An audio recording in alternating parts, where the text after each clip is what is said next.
Students, question number 4 from the exercise.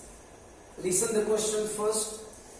Write down the electronic configuration of the following elements from the given atomic number. Answer the following questions with explanation. See, you can see here some elements are given and their atomic numbers are given. And you have to write the answer of the question with the explanation. कळतं का question तुम्हाला? काही elements दिलेले आहेत, हे त्यांचे atomic number दिलेले आहेत, अणु अंक म्हणतात त्याला. हा अणु अंक दिलेला आहे, यावरून त्यांचं इलेक्ट्रॉनिक कन्फिगरेशन, इलेक्ट्रॉन संरूपण लिहायचं आहे. आणि तुम्हाला एक क्वेश्चन विचारलेला आहे, त्याचं आन्सर लिहायचं ना एक्सप्लेनेशन द्यायचंय का असा आन्सर आलेला आहे. एक बघूया आपण, लक्षात घेतलं. Li लिथियम ॲटॉमिक नंबर 3 आहे. Silicon atomic number 14, helium atomic number 2, sodium atomic number 11 आणि फॉस्फरस ॲटॉमिक नंबर 15. एक लक्षात घ्या, ऑलरेडी तुम्हाला ना टोटल मिनिमम 20 एलिमेंट्स सिरियली पाठ पाहिजे, म्हणजे ॲटॉमिक नंबर पण लक्षात. मी इथे लिहिलेत बघा, एलिमेंट्स दे बघा. पहिला hydrogen, second one helium, lithium, beryllium, boron, carbon, nitrogen, oxygen, fluorine, neon, sodium, magnesium, aluminium, silicon, phosphorus, sulphur, chlorine आणि आर्गॉन. याचा ॲटॉमिक नंबर 1 आहे, याचा 2, 3, 4, 5, 6, 7, 8, 9, 10, 11, 12, 13, 14, 15, 16, 17, 18. हे लक्षात घ्या, सिरियली नंबर आपल्याला माहित असले ना की आपण इझिली लिहू शकतो. 19 नंबरला इथे आहे पोटॅशियम, इथे आहे कॅल्शियम. असे मिनिमम 20 एलिमेंट्स तरी तुम्हाला पाठ पाहिजे आहे सिरियली. हे झाले त्यांचे ॲटॉमिक नंबर दिलेले आहे. तुम्हाला ऑलरेडी ॲटॉमिक नंबरचा अर्थ कळतोय. Number of electrons is called atomic number. इलेक्ट्रॉनची संख्या म्हणजे अणु अंक. मला सांगा, लिथियम मध्ये इलेक्ट्रॉन्स किती दिले? 3 आहेत त्या. आणि तुम्हाला माहिती आहे the capacity of the first shell is maximum 2. म्हणजे फर्स्ट शेल मध्ये 2च इलेक्ट्रॉन राहणार, राहिलेला 1 आहे. सेकंड सेल मध्ये म्हणजे 2, 1.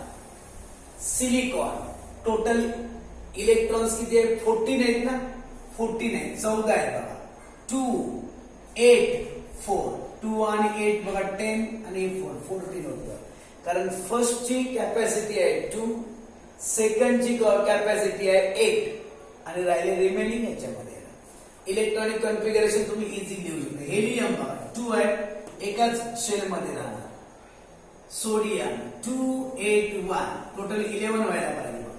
आणि फॉस्फरस 15 आहे ना, 2, 8, 5. पहिल्यामध्ये 2, दुसऱ्यामध्ये 8 आणि 2 किती झाले? 10 झाले का? रिमेनिंग 5. तुम्हाला क्वेश्चन काय विचारला होता बघा, याच्यावर क्वेश्चन असा होता, which of these elements belong to the period 3? Third period मधली एलिमेंट्स कोणती आहे? थर्ड पिरियड मधली एलिमेंट्स कोणती आहेत याच्यावरून तुम्हाला ठरवायचं आहे. थर्ड पिरियड मधली एक लक्षात घ्या, थर्ड पिरियड मधली कशी फाइंड आउट करायची माहितीये का? ज्यांच्यामध्ये 3 शेल्स आहेत. 3 शेल्स आहेत बघा. इथे किती शेल आहे? 1, 2. इथे बघा 1, 2, 3. इथे पण 1, 2, 3, 1, 2, 3. म्हणजे हे एक, हे आणि हे 3 एलिमेंट्स आहेत ना, थर्ड पिरियड मधली असणार बघा. Elements belong to third period, तिसऱ्या आवर्तनातील मूलद्रव्ये. सिलिकॉन, सोडियम आणि फॉस्फरस. कळलं? हे का कळलं का तुम्हाला? कारण एक लक्षात घ्या, यांच्यामध्ये 3 शेल्स आहेत. हे शेल्स असतात बघा. म्हणजे हा न्यूक्लियस, हे फर्स्ट ऑर्बिट, ऑर्बिट म्हणजे शेल, सेकंड, हे थर्ड. बघा इथे आपण नंतर सिलिकॉन दाखवायचं असेल बघा 2, दुसऱ्यामध्ये 8 आणि थर्ड मध्ये किती राहिले सांगा, फोर्थ असणार. हा झाला सिलिकॉन. बघा 1 2 3 शेल्स आले का, याच्यामध्ये पण 3 शेल्स आहे, याच्यामध्ये पण 3 शेल्स आहे, इथे पण 3 शेल्स. एक्सप्लेन केलं बघा.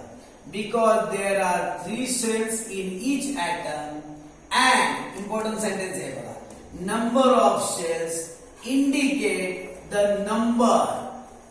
Number of period.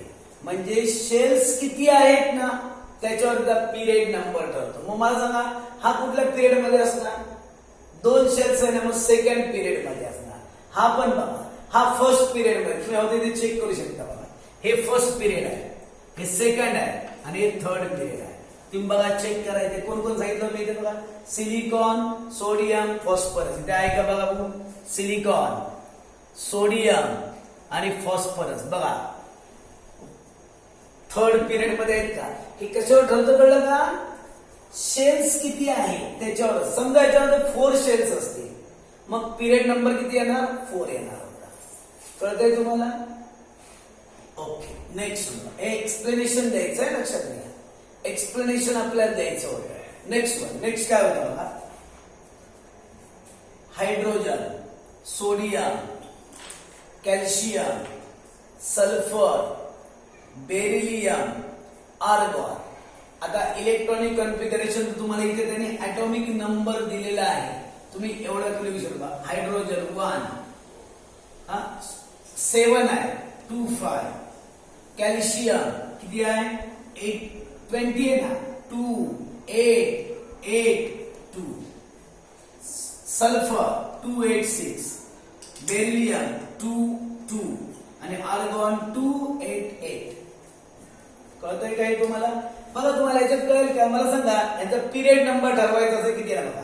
हा फर्स्ट पिरियड मध्ये, हा सेकंड पिरियड मध्ये, हा कितव्या पिरियड मध्ये असणार, 1 2 3 4 शेल्स आहे म्हणजे फोर्थ पिरियड मध्ये असणार. हा थर्ड पिरियड, हा सेकंड पिरियड, हा थर्ड पिरियड. कारण शेल्स एवढं लक्षात घ्यायचं, शेल्स किती आहेत ना तेवढा त्यांचा काय नंबर असणार, पिरियड नंबर असणार.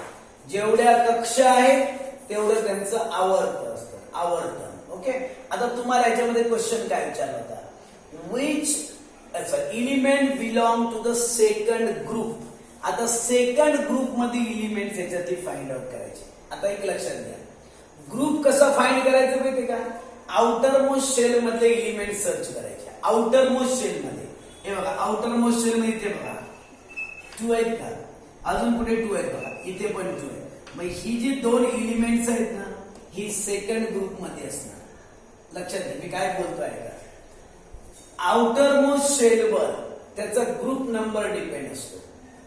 इथे बघा 2 एलिमेंट्स बघा, 2 इलेक्ट्रॉन्स आहेत की नाही, म्हणजे यांचा ग्रुप नंबर 2 असतात. तुम्ही चेक करू शकता बघा, कॅल्शियम आणि कोण पाहिजे आपल्याला सांगितलंय, बेरिलियम. बघा कॅल्शियम आणि बेरिलियम, इथे बेरिलियम दिसतंय का, आणि कॅल्शियम बघा हाय का, सेकंड ग्रुप मध्ये आहे का बघा, हा सेकंड दिलाय बघा, सेकंड ग्रुप मध्ये आहे.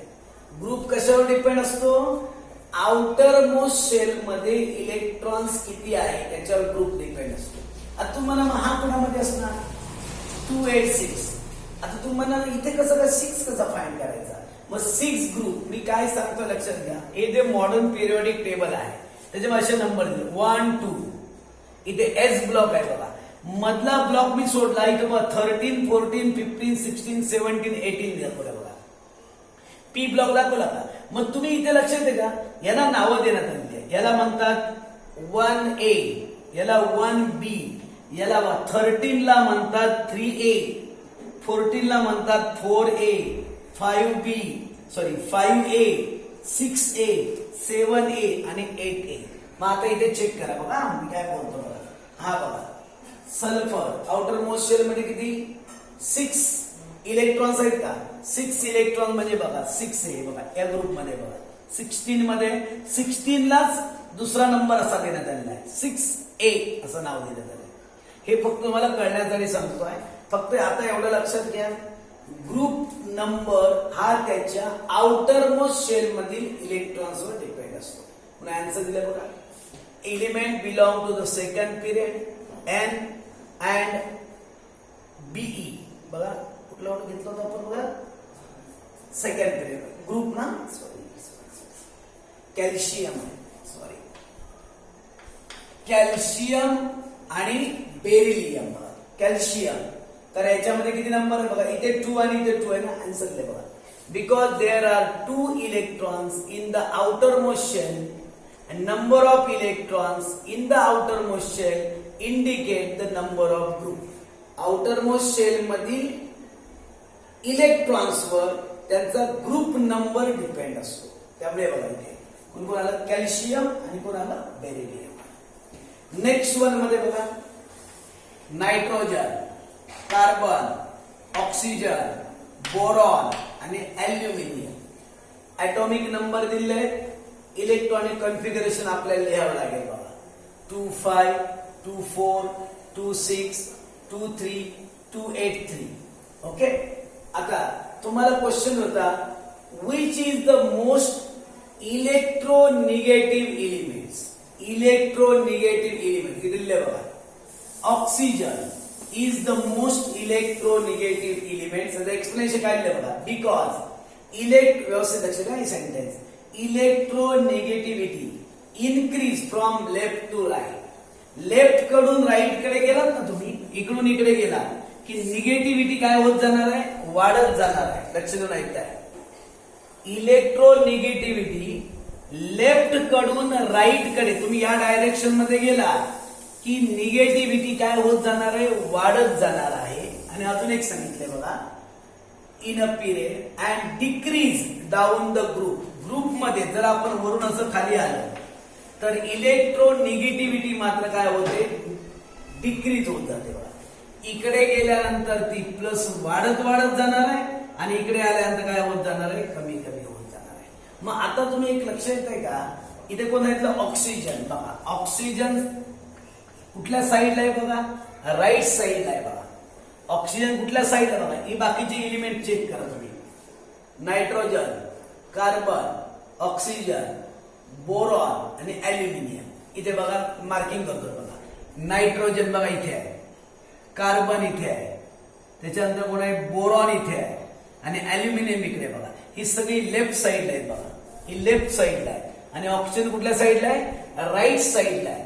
हे बघा राईट साईडचे जे एलिमेंट्स आहेत ना त्यांच्यामध्ये इलेक्ट्रोनिगेटिव्हिटी काय असते, जास्त असते. म्हणून इलेक्ट्रोनिगेटिव्हिटी अशी वाढत वाढत जाते. म्हणजे याच्यापेक्षा ही पुढे पुढे वाढत वाढत वाढत जाणार, याच्यापेक्षा याची निगेटिव्हिटी जास्त आहे. कळतोय का. लेफ्ट कडून राईट कडे गेलो की निगेटिव्हिटी वाढत वाढत जाणार आहे. म्हणून सगळ्यात जास्त निगेटिव्हिटी कुणामध्ये आहे, ऑक्सिजन मध्ये आहे. हे त्याला एक्सप्लेनेशन दिलेलं आहे. नेक्स्ट वन बघा, beryllium, carbon, oxygen, aluminium. Electronic configuration तर कळलं तुम्हाला. 2 2 2 4 2 6 2 8 3. तुम्हाला विचारलंय इलेक्ट्रो पॉझिटिव्ह एलिमेंट कोणता आहे. याच्या उलट इथे असतं इलेक्ट्रो पॉझिटिव्ह कोण आहे. तर याच्यामध्ये बघा ॲल्युमिनियम हा मोस्ट इलेक्ट्रो पॉझिटिव्ह एलिमेंट आहे. एक्सप्लेनेशन काय बघा. Because electro positivity increase down the group. हे बघा जेव्हा ग्रुप मध्ये खाली खाली येणार ना तेव्हा ती काय होत जाणार, वाढत जाणार. आणि अजून काय सांगितलं बघा, while it decrease from left to right. Left कडून राईट कडे गेलं की कमी कमी होत जाणार. बघा पॉझिटिव्हिटी आहे ना, इकडे गेला तुम्ही लेफ्ट कडून राईट कडे गेला की पॉझिटिव्हिटी काय होत जाणार, कमी कमी होत जाणार. त्यामुळे बघा आता याच्यामध्ये बघा इथे कोणाला सांगितलं सगळ्यात जास्त ॲल्युमिनियम. बघा ॲल्युमिनियम कुठल्या साईडला आहे, लेफ्ट साईडला आहे बघा. ॲल्युमिनियम इथे बघा. आणि बाकीचे सगळे एलिमेंट बघा कुठल्या कुठे झाले बघा. याच्यामध्ये हा पण बेरिलियम एक आहे बघा. आणि अजून कोण कोण आहे बघा, कार्बन आणि ऑक्सिजन कुठल्या साईडला आहे, राईट साईडला आहे. आणि लेफ्ट, लक्षात घ्या लेफ्ट साईडला जे असतात ना ते कोण असतात, मेटल्स असतात. आणि राईट साईडला असतात ते नॉन मेटल्स असतात. आणि मेटल्स हे इलेक्ट्रो पॉझिटिव्ह असतात, एवढं लक्षात ठेवायचं. मेटल्स हे इलेक्ट्रो पॉझिटिव्ह असतात आणि नॉन मेटल्स हे इलेक्ट्रो काय असतात, निगेटिव्ह असतात. इकडचे इलेक्ट्रो पॉझिटिव्ह आणि तिकडचे इलेक्ट्रो निगेटिव्ह. आणि अजून एक सांगितले बघा काय येतं बघा, पॉझिटिव्हिटी इनक्रीज डाऊन द ग्रुपमध्ये काय होतं ते खाली येताना वाढत जाते. त्यामुळे बोरॉन आणि अल्युमिनियम मध्ये जर कम्पेअर केलं, बोरॉनच्या खाली कोण आहे? अल्युमिनियम आहे का? म्हणून बोरॉन पेक्षा अल्युमिनियमची इलेक्ट्रोपॉझिटिव्हिटी जास्त असणार. कारण हा बघा खाली येत चाललंय बघा, इकडे बघा सेंटेन्स बघा ना, इलेक्ट्रोपॉझिटिव्हिटी इनक्रीज डाऊन द ग्रुप. म्हणजे ग्रुपमध्ये खाली गेलो की काय होत जाणार? वाढत जाणार. म्हणजे बोरॉन पेक्षा याची तर नक्कीच काय असणार? जास्त असणार. आणि अजून एक काय सांगितलंय बघा, लेफ्ट टू राईटला आपण गेलो की मात्र ते काय होत जातं? डिक्रीज होत जातं. म्हणून हे लक्षात एक्सप्लेनेशन व्यवस्थित वाचा, म्हणजे तुम्हाला कळेल नक्कीच. ओके.